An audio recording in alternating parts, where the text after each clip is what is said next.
नमस्कार, मैं हूं नवजोत और हमारे इस खास पेशकश में आपका स्वागत है। शादी ब्याह हो या फिर कोई और शुभ काम या फिर घर में आए कोई नन्हा मेहमान, विघ्नहर्ता गणपति के आशीर्वाद के बिना हर खुशी रहती है अधूरी।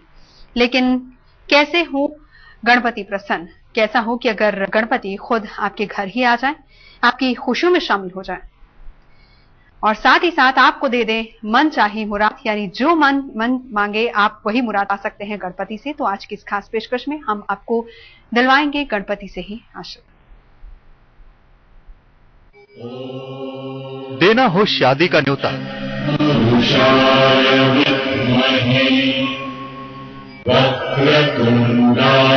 करनी हो कोई शिकायत,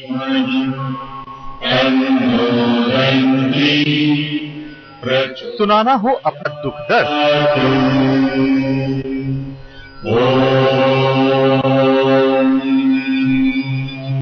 या मांगनी हो कोई मुराद,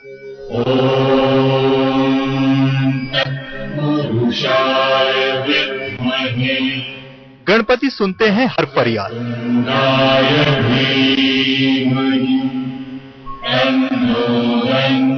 बस भेजनी होती है एक चिट्ठी,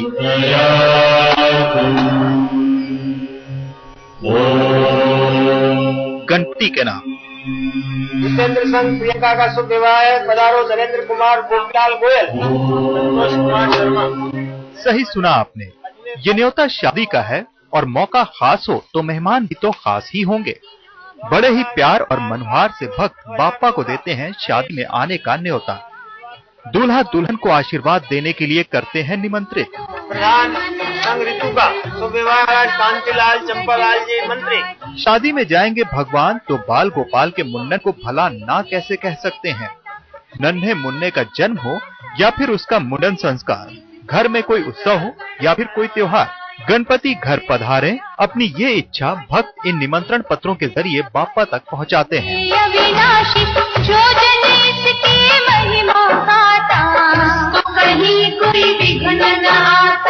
रणथंभौर के गणेश मंदिर में आने से पहले इन चिट्ठियों की डाकघर में तसल्ली से छटाई की जाती है।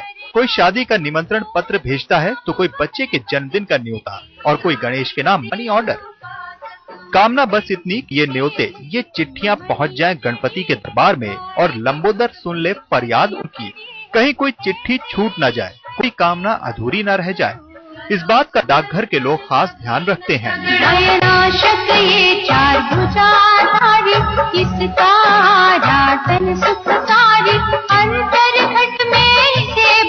सुबह सुबह इन चिट्ठियों को गणेश जी के सामने रखा जाता है और फिर पुजारी एक एक करके सभी पत्रों को पढ़कर विनायक जी को सुनाते हैं। जिस भक्त की जैसी कामना होती है उसी अनुसार गणेश जी से आग्रह किया जाता है। भक्त ने अगर घर आने का न्योता दिया है तो लंबोदर उसकी इस इच्छा को भी पूरी करते हैं। सुबह से रेल डाक सेवा से यहाँ बैग प्राप्त होते हैं, सब स्टाफ इसकी छटनी में लग जाता है और इन यहाँ पर देश विदेश से हजारों की तादाद में चिट्ठियाँ आती है।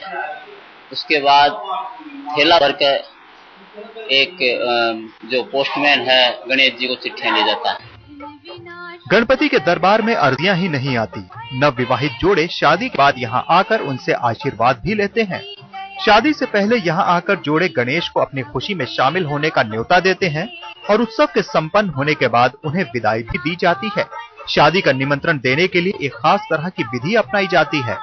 मंदिर के बाहर से 5 पत्थर उठाकर भक्त उन्हें पंच परमेश्वर की उपाधि देते हैं और फिर विघ्नहर्ता से सभी काम अच्छे से संपन्न होने की विनती करते हैं। ये 5 गण ये भगवान गणपति के गण माने जाते हैं। ये 5 गण बाहर से लाए जाते हैं और इनकी यहाँ पूजा करवा के ले जाते हैं। इनको ब्रह्मा विष्णु महेश के रूप में इनको माना जाता है। यहाँ से ऐसे बताते हैं कि सदा भवानी दायिनी सन्मुख रहत गणेश, 5 देव रक्षा करे ब्रह्मा विष्णु महेश। जैसे गणेश जी के सामने से ले जाते हैं उसी तरीके से इसको अपने घर में ले जा करके इनको और गणेश जी के सामने ही रखते हैं ताकि घर में किसी तरह की कोई विघ्न बाधा न हो। रणथंभौर के इस मंदिर में भक्त 22 साल से लगातार अर्जियां दे रहे हैं। मान्यता है कि गणपति यहाँ कभी किसी को निराश नहीं करते, तभी तो यहाँ की सुबह मनोहार भरे खतों से सजती है और शाम मन्नत पूरी होने के गीतों के साथ ढलती है। आज तक ब्यूरो। रणथंभौर के गणगणेश मंदिर में गणपति का एक ऐसा अनोखा रूप देखने को मिलता है यहाँ गजानन भक्तों को अपने पूर्ण रूप में दर्शन नहीं देते, बल्कि इस मंदिर में विराजता है केवल उनका मुख। कहते हैं गजानन अपने दरबार से भक्तों को कभी खाली हाथ नहीं लौटाते। जिसकी जैसी मुराद होती है उसे गणपति वैसा ही आशीर्वाद देते हैं। एक मंदिर ऐसा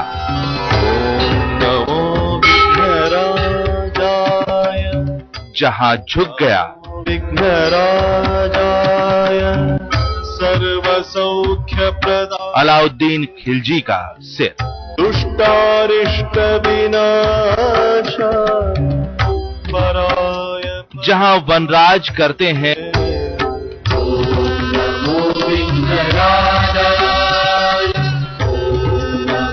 भगवान की आराधना,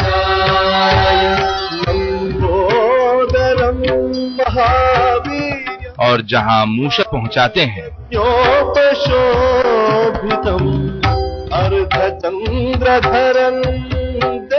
गणपति तक पर्याप्त।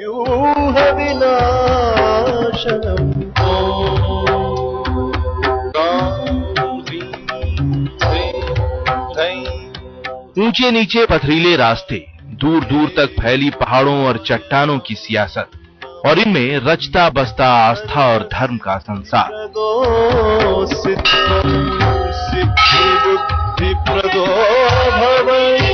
वो जगह जहां हर माथा झुक जाता है, वो चौखट जिस पर दुखों से थके हारे मन को मिलता है सुकून, वो दरबार जहां हर भक्त हाथ उठाकर मांगता है मुराद।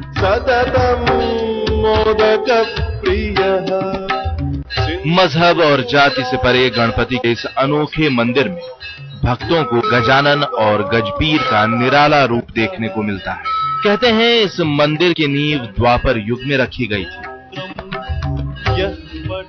भगवान गणपति का यहाँ पर खाली मस्तक और सूंड के ही दर्शन है, 3 नेत्र हैं, जो कि हिंदुस्तान में कई ऐसी मूर्ति आपको कहीं दर्शन खिलाएगी। इतिहास के पन्नों को पलटें तो इस मंदिर की बड़ी दिलचस्प कहानी निकल कर आती है। कहते हैं गणपति की ये अनोखी मूर्त रणथंबोर की पहाड़ियों में प्रकट हुई थी। खास बात यह है कि इसमें केवल विनायक के मुख के ही दर्शन होते हैं।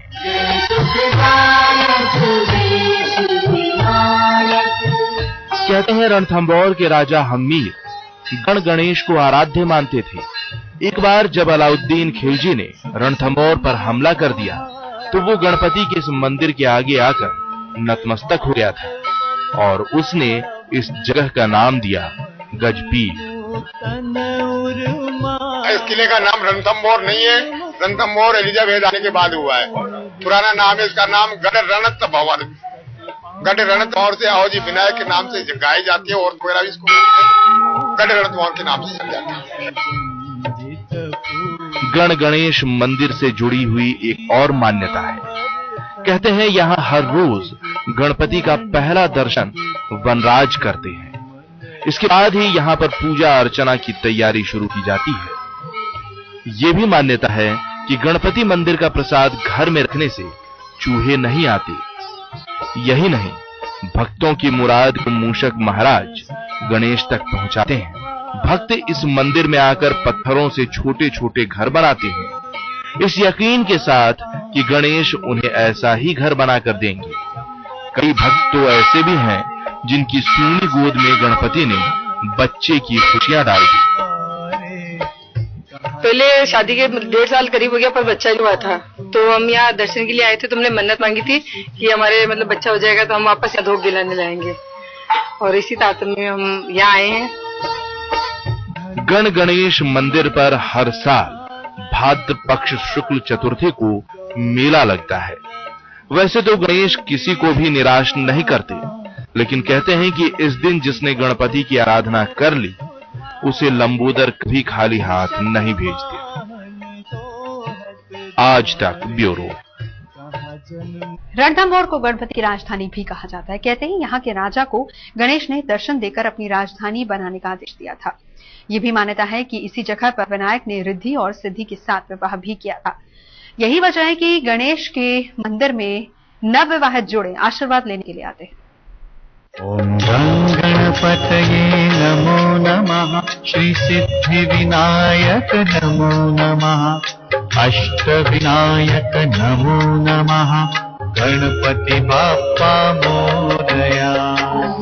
गणपतये नमो नमः। श्री सिद्धि विनायक नमो नमः। बंद आंखों से होते हैं गणपति के दर्शन, मौन गुहार पहुंचती है भगवान के कान तक, शीश झुकाने से कट जाते हैं सारे विघ्न, हाथ फैलाने से नहीं जोड़ने से भर जाती है झोली। ये कहानी है गणपति की राजधानी की। यहाँ मंगल मूर्ति से मांगने की जरूरत नहीं पड़ती।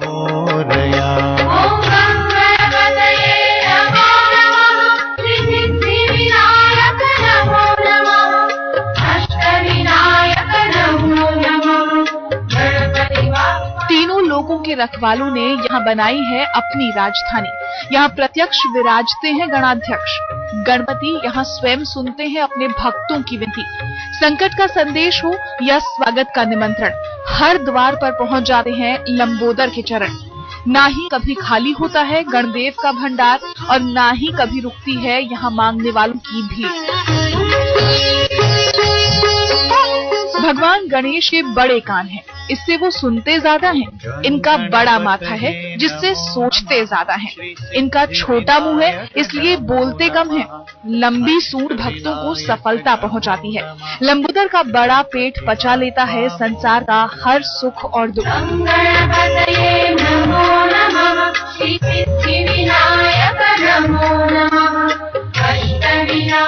गणपति की पूजा सबसे पहले होती है और वो अपने भक्तों तक सबसे पहले पहुंचते हैं। महिमा के इस मंदिर में लगता है भक्तों का तांता। विनायक के दरबार में भक्त लेकर आते हैं श्रद्धा की थाली, जिसमें सजता है भावना का प्रसाद। आस्था के पुष्पों से होता है गजानन का भव्य श्रृंगार। कहा जाता है कि इसी स्थान पर गणपति का विवाह रिद्धि और सिद्धि से हुआ था। यहाँ भगवान दामोदर के साथ रिद्धि और सिद्धि की मूर्तियां भी स्थापित हैं। मान्यता है कि भगवान गणेश ने राजा हमीर को सपने में दर्शन दिए थे। उन्होंने अपने भक्त को यहाँ अपनी राजधानी बनवाने का आदेश दिया था। कहते हैं कि गणेश मंदिर के निर्माण के बाद राजा हमीर की सदा रक्षा हुई। दिल्ली की मजबूत सल्तनत भी वीर हमीर का कुछ नहीं बिगाड़ पाई। मंदिर में माथा टेकने की प्रथा पुरानी है। राजा हो या रंक, मंदिर में सब बराबर है। धर्म और जाति से ऊपर है मंदिर की ख्याति। अपनी राजधानी में आने वाले सभी भक्तों का कष्ट विघ्नहर्ता हरते हैं। आज तक ब्यूरो।